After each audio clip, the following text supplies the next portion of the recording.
thank you.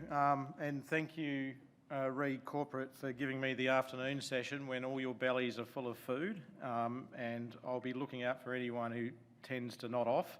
And on that sort of theme of nodding off, it's good to see we've got the two Muppets over there. Remember the Muppets that were grumpy up in the top? We've got Reed and Armstrong over there in the corner. So look, I know after lunch you can get sleepy, and so to try and make this a little bit interesting and looking at the audience demographic, I'm going to try and use a few golf analogies as well to describe our deposits. So I'm not going to go too much into things like boutonaging and thrusting and all the different geological terms. I'll try and keep this interesting for you. But when I was looking at what should we present today, I think, well, what do you want to hear as an investor? I'm an investor in the space as well.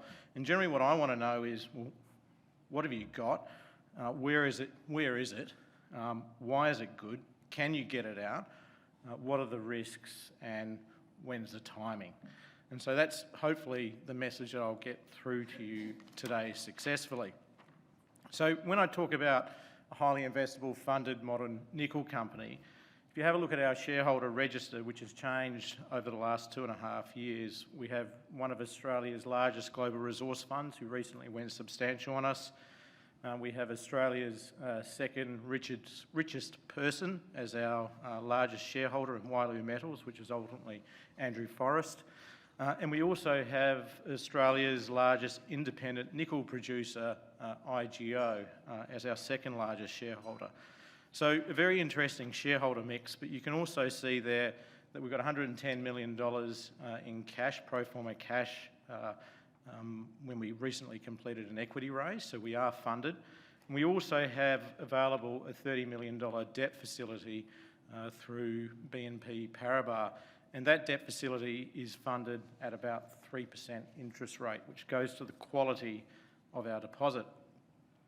Now you'll hear a lot about the EV revolution, decarbonisation and things like that. So a few keys to look for in the nickel market, and some of this isn't up here on the slide, but have a look at the London Metal Exchange nickel stockpiles.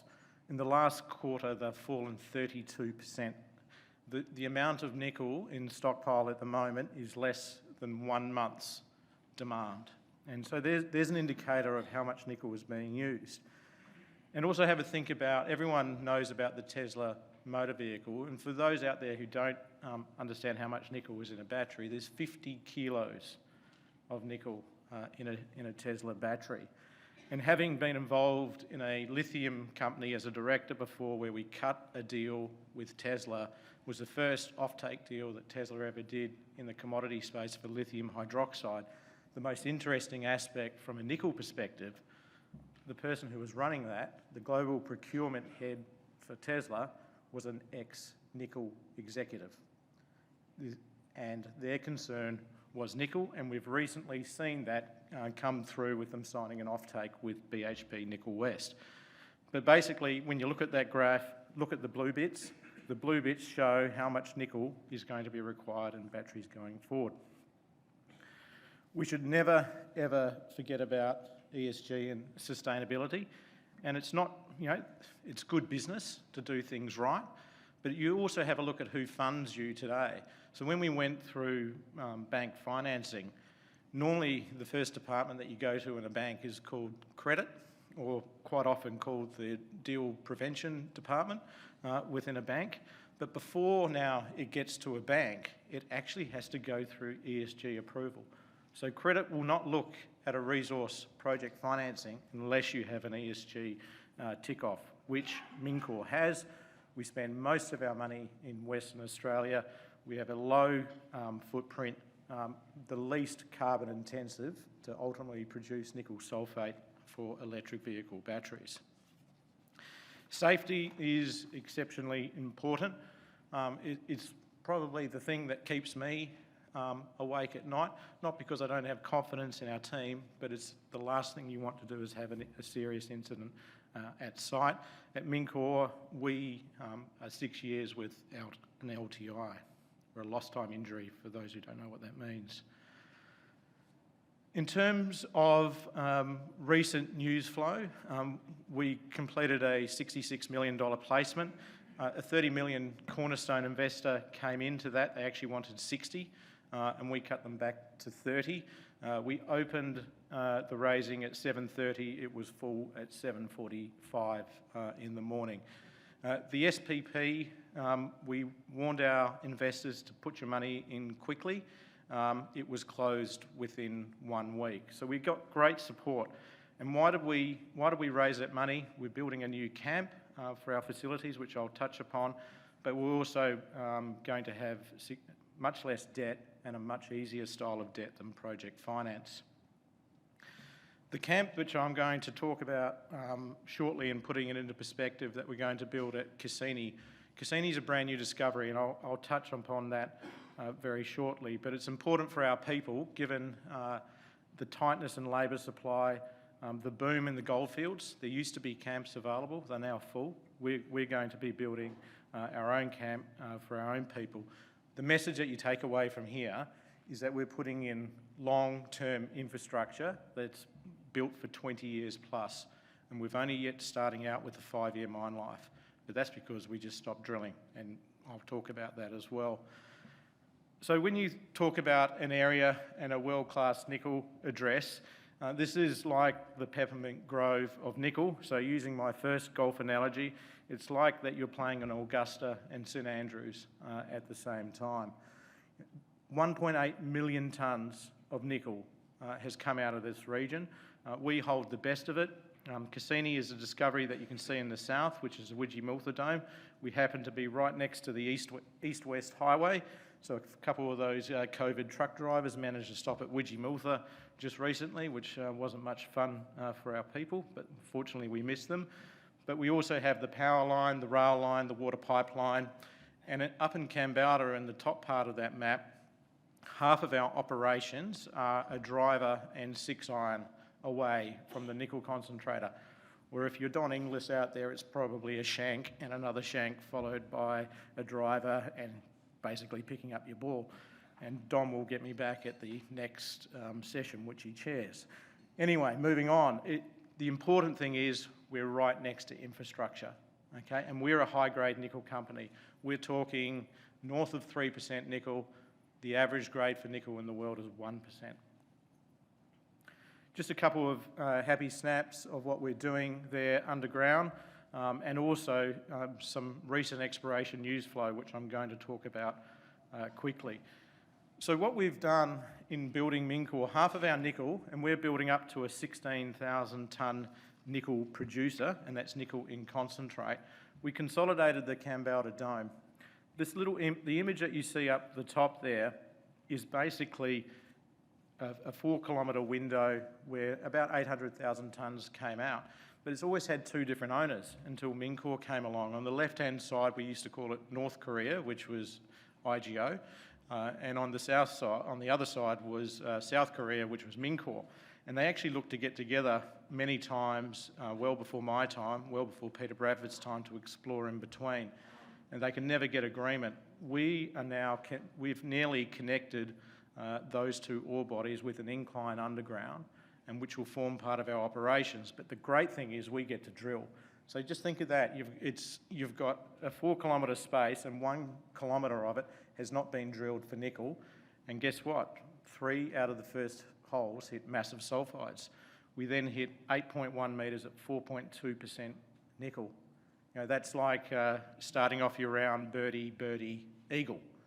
So, you know, if you're a driller, you get pretty excited about that. If you're an exploration geologist, that is manna from heaven. So watch that space. We've got a drill program that will go for the entire year. Now, Casini is our discovery, and we call it our flagship operation because it's the first discovery in the Kambalda district for 12 years. It's such a low footprint, it ticks all the boxes in terms of ESG. The important image that you can take here is you can see that the decline, and we've got a twin decline, one for ventilation, one for transportation. We're getting very close to the top of the ore body. So next year we will be in production and potentially hitting first ore towards the end of this year or very early next year. But to show you how special this deposit is, so this is like starting off your round with 3 holes in one, which I think only Kim Jong-il has done apparently in North Korea. We hit 17 metres at 5% nickel.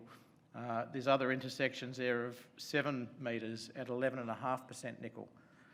They are some of the best intersections that you'll ever see. And our tonnes per vertical metre, nickel tonnes per vertical metre, keeps on improving.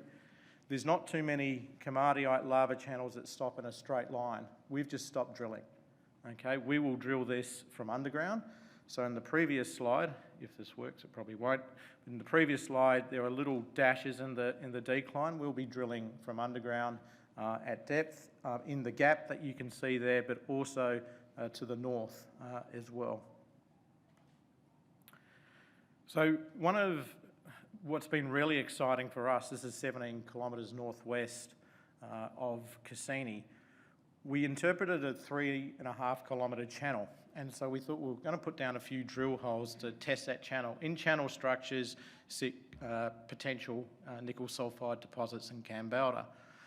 Well, lucky for us, first drill hole we hit massive sulphides. We weren't even targeting massive sulphides. We're trying to target understanding the channel structure.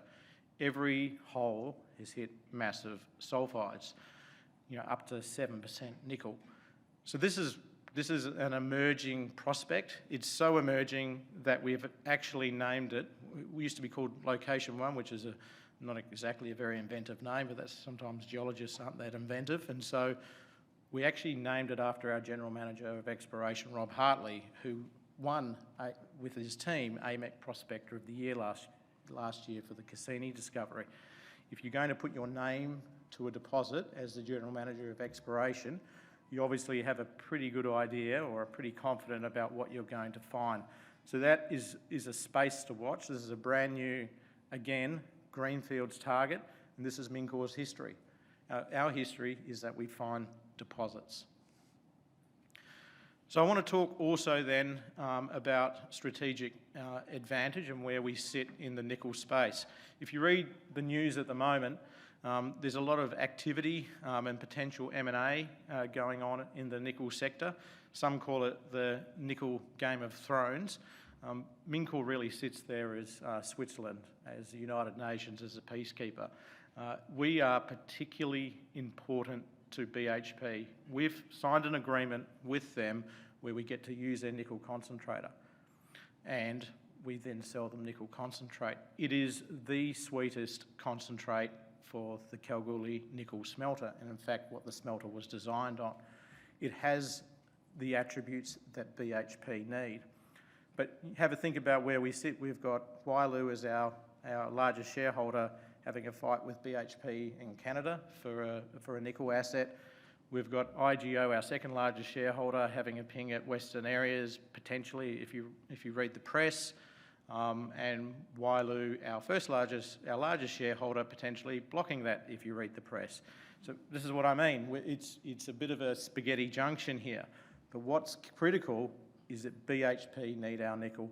They cannot produce their nickel sulphate with their own ore bodies. They are not high enough quality to be able to be smelted alone. So we find ourselves in a very good position. So summing up, what MINCOR is about discovery. We've proved that. We've made the first discovery in the Kambalda district in 10 to 15 years. We're building it, we've funded it, we've done all of this through COVID. You know that the yellow lights on here aren't up here, so I can't tell my time. 1 minute to go. We're in develop mode right now. We've hit all of our promises to the market.